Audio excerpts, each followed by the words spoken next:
ठीक से ही भाव में पंचायत राज व्यवस्था कथा को से बहुत बड़ा गोटाए जीवनाश देते से गाँव विकास कथा को लेकर से बहुत गुरुत्व प्रदान करते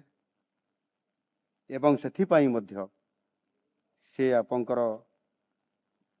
33% संरक्षण कथा महिला मानकर कथा हो बा गोटे गाँव विकास हेले राज्यर विकास हो देशर विकास हो। महात्मा गांधी भी कहते एक कथा को विजु बाबू एक कथा को उड़ीसा रे इम्प्लीमेंट करने योजना करुले किंतु गत किछि वर्ष भितर प्रकृत रे गाँव विकास को से कौन स्लोगान देते गाँ को काम माँ को सम्मान ये जो नारा देते वास्तवता भितर ये योजना जिते बड़े आरंभ कराइला माँ को सम्मान देवा एवं गाँ को काम देवाई एवं सी भी ये प्रक्रियाकरण भितर आरंभ करते संकल्प भितर ये थिला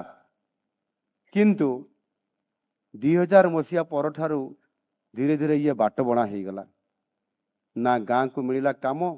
ना माँ को मिलला सम्मान समय क्रम ओडिशार लोक माने एवं ओडिशार ग्राम्य जनजीवन भितर सेमानंकर आर्थिक विकास सेमानंकर ग्रामर विकास सेमानंकर मौलिक समस्यार समाधान यार भितर समस्ते फेंटी हो गले एवं आमे समस्ते धीरे धीरे बहुत पछकू चलीगले आउ जदि बिजु बाबूंकर से जो संकल्प थिला गाँ को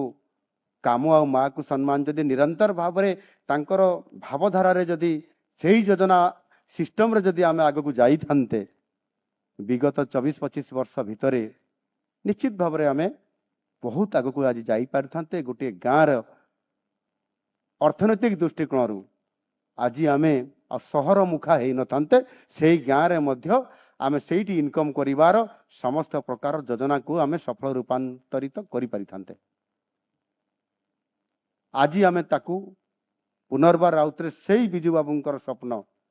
जो माने कहते या पूर्व बिजु बाबू अधूरा स्वप्न को आमे पूरण करूँ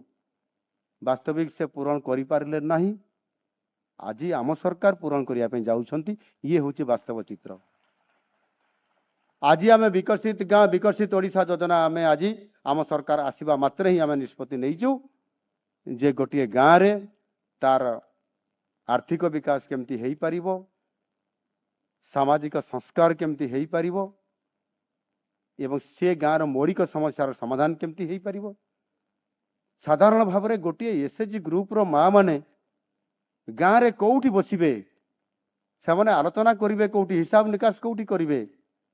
भारी कष्ट पाती।